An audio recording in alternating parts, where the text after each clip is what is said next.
Bonjour les amis et bienvenue dans une nouvelle vidéo sur l'Olympique lyonnais. Alors vous le savez sans doute, la vente qui devait être effective hier a été repoussée. En effet, pour finaliser la vente, tous les obstacles ont été franchis par Textor. Et le dernier qui reste, eh bien, c'est l'accord de la Première Ligue pour qu'un club comme Crystal Palace, dont le gérant l'associé majoritaire est John Textor, puisse acquérir un club d'un niveau équivalent en Europe. Bon, normalement, ça devrait se faire sans trop de problèmes. Donc, même si, évidemment, il faut rester prudent, je vais considérer que la vente va se faire et que les engagements qui ont été pris seront respectés. Alors, l'engagement qui nous intéresse le plus, nous les supporters, c'est évidemment le mercato et l'organigramme du club. Puisque l'organigramme du club ne plaît pas à tout le monde, et c'est à mon avis tout à fait compréhensible. Et le mercato, lui, on nous a promis 40 millions d'investissements. On pensait peut-être que ce serait cet été, mais finalement, on se rend compte que ce sera plutôt cet hiver. La trêve de la Coupe du Monde, évidemment, est très importante pour nous, puisqu'elle va permettre de remettre l'équipe sur pied sur le plan athlétique. Le mercato d'hiver va ouvrir le 1er janvier. Or, d'ici le 1er janvier, on aura joué 2 matchs, un le 28 décembre et un le 1er janvier, justement. Donc, ce sera pour les matchs qui vont suivre. Mais on peut évidemment déjà analyser ce qui ne va pas tellement dans l'effectif, envisager les départs, envisager les arrivées. Mais avant tout cela, à mon sens, il est absolument impératif que l'Olympique lyonnais se dote d'un véritable directeur sportif. Alors, on a un directeur du football qui est Vincent Ponceau, qui n'est pas franchement un grand spécialiste du foot. Je pense qu'il est très bien pour les contrats, le juridique et l'administratif, mais il faut qu'il reste à sa place et que le sportif soit confié à quelqu'un qui a les épaules. Et j'ai beaucoup réfléchi à cette solution et je suis arrivé à un nom, donc vous me direz dans les commentaires s'il vous convient. C'est ni plus ni moins qu'un champion du monde lui aussi, ancien international français avec un CV long comme le bras. Et le voilà, Thierry Henry. Alors on va me dire quelle idée étrange. Je pense que Thierry Henry, pour ceux qui le connaissent bien, savent que c'est quelqu'un qui est absolument passionné par le football, y compris quand il était joueur. Il connaît très très bien le championnat de France puisqu'il commente, il commente pas les matchs, mais il intervient sur Prime Video, donc il connaît très bien la Ligue 1. Il connaît évidemment très très bien la Première Ligue. Il connaît aussi la Ligue des Champions puisque, outre ses fonctions d'intervenant sur Prime Video, il a été engagé après la fin de son contrat à Sky Sport, un contrat qui avait fait beaucoup parler puisqu'il touchait 5 millions annuels. Donc depuis, il a été engagé par CBS USA pour intervenir sur la Ligue des Champions. Alors, Thierry Henry aussi, il ne faut surtout pas l'oublier, c'est quelqu'un qui est adjoint de l'équipe nationale de Belgique, donc je pense qu'il a une très bonne connaissance et en tout cas des très bons réseaux, parce que ça c'est très important quand vous êtes directeur sportif, c'est d'avoir des réseaux. Donc avec tout ce qui concerne le Benelux, c'est-à-dire la Belgique, les Pays-Bas, et peut-être l'Allemagne, etc., etc. Bon, de toute façon, on a des scouts pour l'Allemagne, la Suisse, etc. Donc, je pense que ce qui est intéressant avec Thierry Henry, c'est qu'évidemment, il a des connexions en Angleterre. Il parle anglais, donc il n'y aura aucun problème de communication avec Textor et ses équipes. Et bon, je pense que c'est quelqu'un en plus qui a une autorité naturelle, une crédibilité exceptionnelle. Je pense aussi qu'il sera vraiment quelqu'un de très impressionnant pour les joueurs, y compris comme Laurent Blanc. Donc on a 2 champions du monde potentiellement à la tête du sportif à l'Olympique lyonnais, et je dois vous dire que ça me fait énormément triper d'imaginer ce duo. Je pense qu'il peut accepter cette proposition. Alors je me suis un petit peu renseigné. À Prime Video, il touche 1 million annuel, donc évidemment, s'il devient directeur sportif de l'Olympique lyonnais, il devra cesser ses activités sur Prime Video. CBS, je ne sais pas, mais bon, admettons qu'il est dans les 3-4 millions, hein, il ne fait que la Ligue des Champions, hein, donc c'est vraiment septembre-octobre cette année et puis à partir du mois de février. Donc bon, 3-4 millions, ça me paraît pas fou. Ce qui veut dire qu'à mon avis, on peut très bien l'avoir pour 5 millions annuels. Et je pense que, alors ça paraît une somme quand même importante, mais elle est à mon avis à la mesure du personnage. Et je préfère donner 5 millions à Thierry Henry plutôt qu'à les donner à des joueurs qui n'ont pas le niveau. Alors, certains me diront, il a raté ses expériences en tant qu'homme de terrain, effectivement, notamment à Monaco, où ça s'est très mal passé, sans doute avec un niveau d'exigence beaucoup trop élevé. Mais justement, je ne serais pas pour Thierry Henry, coach de l'OL, mais par contre, je le vois très bien en directeur sportif, donc d'une part par ses connexions, par l'image qu'il a, qui est vraiment extraordinaire et qui, franchement, je pense, créerait un événement autour de l'Olympique Lyonnais, et il y a très peu d'événements autour de l'Olympique Lyonnais. Et je pense aussi qu'il y a des joueurs qui seraient peut-être pas hyper partants pour venir à l'OL, notamment avec l'absence de Ligue des Champions et le début de saison dégueulasse, mais qui se disent quand même aller dans un club où vous avez Laurent Blanc et Thierry Henry comme attelage de la direction sportive et du staff technique. Franchement, je pense que ça peut être un vrai atout. Donc voilà ma proposition, Thierry Henry, directeur sportif de l'Olympique Lyonnais. Alors une rumeur a circulé, notamment véhiculée par l'équipe et Hugo Guimet, que Douglas Friedman, qui est actuellement directeur sportif de Crystal Palace, et Ian Moody, donc qui est un consultant externe qui a une boîte privée pour le recrutement et qui travaille notamment avec Nice, pourraient venir dans l'organigramme du club. Alors, Textor a clairement démenti. Vous le voyez, il traite cette nouvelle de fake news, tout. Douglas Friedman est absolument focalisé sur Crystal Palace, il regarde juste des matchs en Europe, ce qui me rend d'ailleurs très content de lui. Donc en fait, voilà, Textor dément absolument cette rumeur Friedman.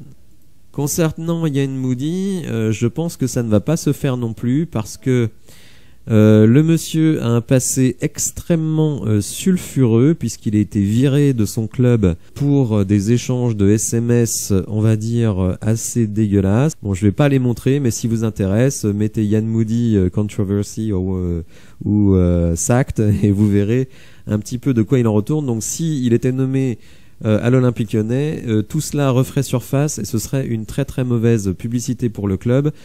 Déjà qu'on on rase les murs avec les dossiers de Boateng.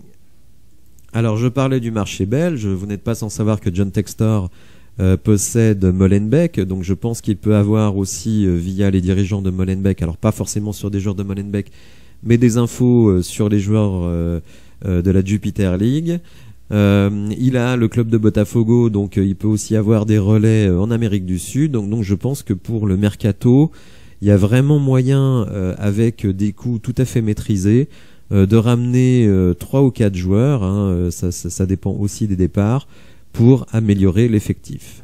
Alors si on jette un œil sur notre effectif actuel, je pense qu'il y a certains joueurs qui sont susceptibles de quitter l'effectif pour des raisons diverses. Alors je me suis déjà exprimé sur Jérôme Boateng, qui selon moi, à la fois en termes de niveau et en termes de casseroles au derrière, c'est peut-être ces casseroles d'ailleurs qui l'empêchent d'aller plus vite, pour moi doit être coupé, on lui donne son salaire jusqu'à la fin de son contrat et il s'en va.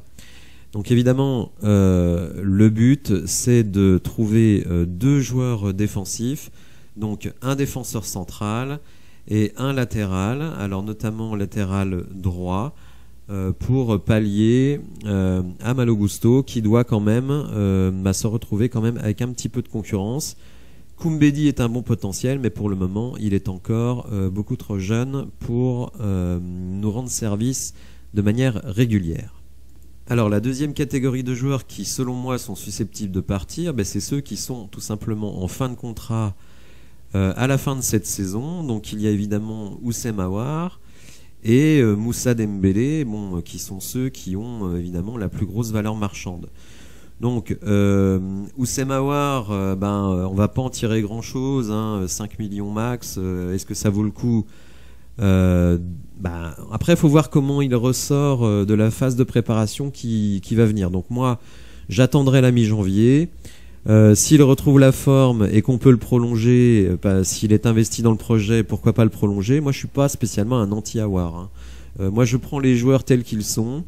Aouar, il a du talent. S'il revient à un bon niveau, franchement, vaut mieux le garder plutôt que d'aller chercher quelqu'un d'extérieur qui va nous coûter 25 patates. Moussa Dembélé, lui, à mon avis, il veut partir. Donc lui, par contre, je pense qu'il a une meilleure valeur marchande. Je pense que même en janvier, on peut en tirer une dizaine de millions. Après, il y a des cas de joueurs qui ne jouent pas beaucoup. S'il y a des propositions, est-ce qu'il faut les laisser partir? Mon Tété, lui, c'est un cas un petit peu particulier vu qu'il est prêté. Ryan Cherki, donc qui joue très peu, mais qui apparemment aurait trouvé un terrain d'entente avec Laurent Blanc. Et sa rentrée dans notre dernier match de la saison face à Nice a été plutôt pas mal. Bon, je pense pas du tout que Ryan Cherki sera transféré cet hiver, mais il pourrait être prêté éventuellement. Ensuite, bon, je pense qu'un Romain Fèvre, par exemple, bon, vous voyez que ça, on l'a acheté 15 millions, sa valeur sur Transfer Market est descendue à 10. C'est pas impossible de penser que Romain Fèvre, si une bonne offre arrive, puisse être transféré. Ça permettrait de récupérer une petite dizaine de millions. Bon, ce qui n'est pas sûr. Après, voilà, si on n'a pas des propositions suffisamment bonnes sur Aouar, Moussa Dembélé, Romain Fèvre, bah, autant les garder. Je pense qu'il ne faut pas les brader. Alors, on le sait, bon, je l'ai rappelé en début de vidéo, nous allons avoir environ 40 millions pour recruter. Alors, je ne sais pas si le recrutement de Thierry Henry rentre dans les 40 millions, on va dire qu'il ne rentre pas dedans. Et donc, je vais faire des propositions sur un joueur polyvalent en défense, deux milieux de terrain, un défensif et un offensif. Et selon que Moussa Dembélé part ou non, on essaiera de trouver un offensif polyvalent qui puisse jouer soit dans l'aile, soit attaquant de pointe. Alors, mon focus numéro 1 pour la défense, c'est Daley Blind de l'Ajax d'Amsterdam. Alors, Blind a un très très grand avantage, c'est qu'il peut le jouer à la fois en défense centrale et en latéral. Alors, à latéral plutôt gauche, hein, mais bon, je me dis, voilà un joueur donc, de 32 ans, donc qui n'est pas rôti, qui a un peu perdu du temps de jeu à l'Ajax, qui est en fin de contrat en 2023, ça c'est très important parce que effectivement bah, ça fait baisser le prix des joueurs et donc vous le voyez, il est évalué à 6 millions. Peut-être peut-il être convaincu par Nicolas Tagliafico bah, de venir le rejoindre, je ne sais pas, je ne connais pas la relation entre les deux, mais bon, vous voyez, c'est quand même un international des Pays-Bas, 94 sélections, donc c'est quand même pas n'importe qui. Alors c'est vrai, un petit peu en fin de carrière, mais bon, 32 ans pour un défenseur, ça me paraît pas un truc dingue. Donc voilà, je propose Daley Blind. Au milieu de terrain, je fais dans le français, donc je voudrais recruter un milieu de terrain défensif et un milieu de terrain offensif. Et donc pour le défensif, j'ai pensé à Benjamin André. Il est en dernière année de contrat, donc il sera libre au mois de juin et pour le moment il n'a pas prolongé. Donc un joueur qui ne prolonge pas, c'est que soit son club ne veut pas le prolonger, soit que lui ne veut pas prolonger. Donc il est évalué à 10 millions, donc je pense qu'avec une bonne négo, très sincèrement, pour 6 mois, on peut recruter un Benjamin André, qui est un joueur vraiment très très intelligent, un peu vicieux sur le terrain, et je pense que ça nous manque beaucoup avec des Cacré, des Le Penant qui sont encore un peu verts. Donc voilà, Benjamin André, première piste, donc 8 millions, donc 6 plus 8, on est à 14, donc il nous reste encore du budget. Pour le milieu offensif, bah là, va falloir sortir un petit peu plus d'argent. Donc là aussi, je me suis tourné vers la Ligue 1. Je pense que c'est très important d'avoir des joueurs qui connaissent la Ligue 1. Eh bien, un joueur, moi, qui me plaît beaucoup depuis longtemps, donc du FC Nantes, Ludovic Blas. 1m80, donc assez physique. Hein. Bon, vous avez des joueurs d'1m80 qui ne sont pas physiques, mais lui, il est physique. Alors c'est vrai, cette saison, il est un peu moins brillant que l'année dernière, mais aussi parce que Nantes est moins bon que l'année dernière. Mais ce que je vois d'intéressant avec lui, c'est qu'il a 24 ans. Il est en plein boom. Et bon, je pense que lui-même avait songé quand même à quitter le FC Nantes. Nantes est quand même un petit peu en difficulté, même proche éventuellement de la relégation. Donc si vous allez voir le président Kita et vous lui dites on vous place 15 millions pour le Ludovic Blas, je pense qu'il va les mettre. Donc moi je pense que c'est quelque chose qui est tout à fait possible. Alors, si Blas n'est pas possible, il y a un autre joueur qui me plaît beaucoup, qui est Enzo Lefebvre, qui est un joueur extrêmement créatif, qui lui est aux alentours des 10-15 millions également. Lorient, c'est pas une équipe qui est très riche, et qui, alors elle a fait un début de saison canon, mais qui évidemment pourrait difficilement refuser une offre à 10-15 millions pour son joueur. Je préfère Ludovic Blas, bon déjà parce qu'il est un tout petit peu plus âgé tout en étant très jeune, et surtout il est plus grand, alors que Lefebvre fait 1m70 et je trouve qu'on a déjà trop de joueurs de petite taille. Alors pour le secteur offensif, un joueur qui est en pleine explosion, Terem Mofi, donc nigérian, 1m88, surpuissant et en plus très très doué avec ses pieds. On va pas se mentir, il est évalué à 15 millions, mais à mon avis, il va coûter plus cher, donc moi je le place plutôt à 20 millions. Mais je pense franchement, un joueur de cette qualité de 23 ans... Alors, en cas de départ de Moussa Dembélé, attention, là on cherche un titulaire potentiel. Si Moussa Dembélé reste, je proposerai un autre joueur. Mais donc, si Moussa Dembélé part, on récupère environ 10 millions. Donc ça nous laisse 10 millions à mettre pour Mofi. Donc je pense que là, ce serait une super affaire. Il est en contrat donc jusqu'en 2024, donc évidemment on va lui proposer immédiatement une prolongation de contrat. Autre solution, mais je pense qu'elle sera très très difficile, c'est Loïs Openda le Belge, révélation donc avec le RC Lens. Vous le voyez, pour le moment, il n'est pas toujours titulaire, donc sa cote elle est encore accessible, on va dire 10-15 millions. Lui aussi, jeune joueur, 22 ans, mais bon, vraiment chirurgical devant le but. Alors lui, il a un contrat jusqu'en 2027, donc ça risque de coûter un peu. Je pense que ça va être difficile à faire, mais en tout cas, c'est un joueur qui, je pense, est très intéressant. Dans le cas où Moussa Dembélé resterait, éventuellement même prolongerait, eh bien, je pense qu'il faut prendre un joueur plus âgé, pas cher, mais qui en même temps est une référence.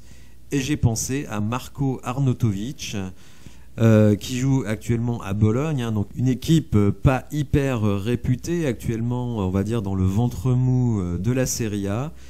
Et je pense que ce joueur pourrait être intéressé avec un projet de 2-3 ans à l'Olympique Lyonnais, avec des moyens financiers intéressants. Vous voyez, il est en contrat jusqu'en 2024, 9 millions.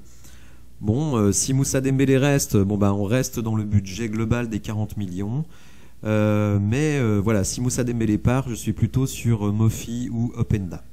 Alors pour le fun, il y a des rumeurs qui courent actuellement sur un potentiel retour de Memphis Depay. Alors j'en parle pour la blague parce que personnellement je n'y crois absolument pas.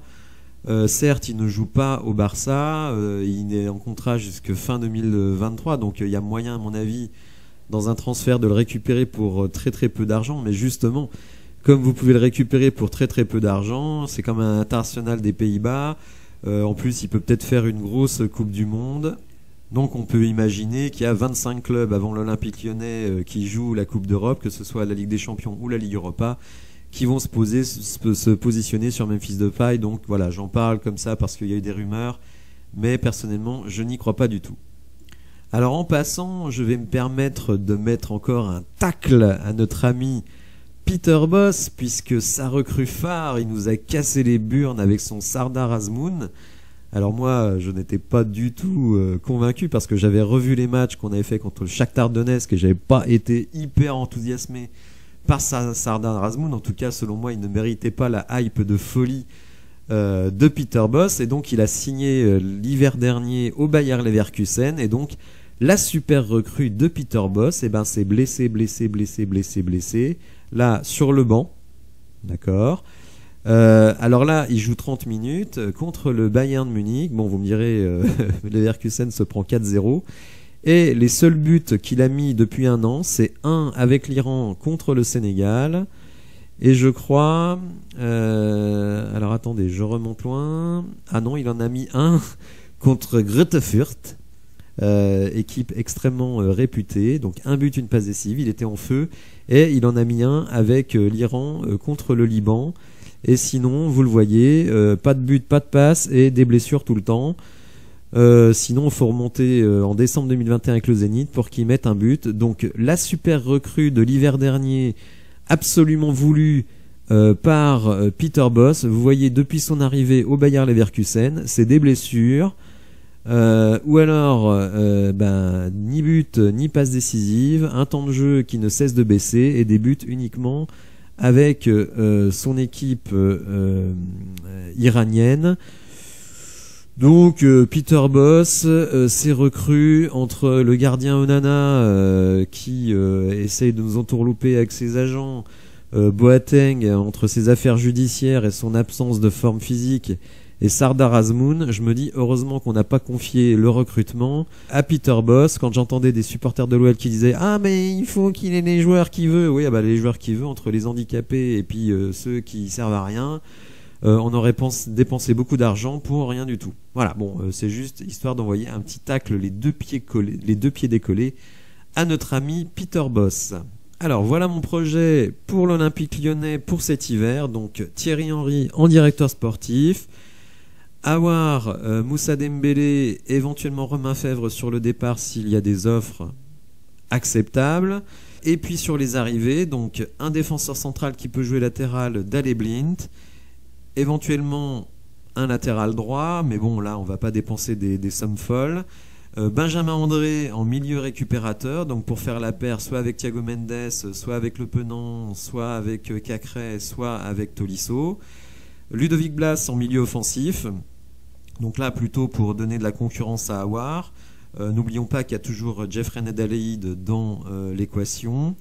Et en avant-centre, si c'est pour un titulaire en cas de départ de Moussa Dembélé, Terem Moffi, ou Openda, mais plutôt Moffi, ou Arnautovic en cas où Moussa Dembélé resterait en place. Voilà, n'hésitez pas à me dire dans les commentaires ce que vous pensez de mes propositions. N'hésitez pas aussi à me donner vos propositions, bon, dans la limite du budget de 40 millions. Si vous avez aimé la vidéo, n'hésitez pas à la liker. Si vous aimez la chaîne et que vous voulez la soutenir, n'hésitez pas à vous abonner. Et je vous dis à bientôt pour de nouvelles infos. Merci, au revoir.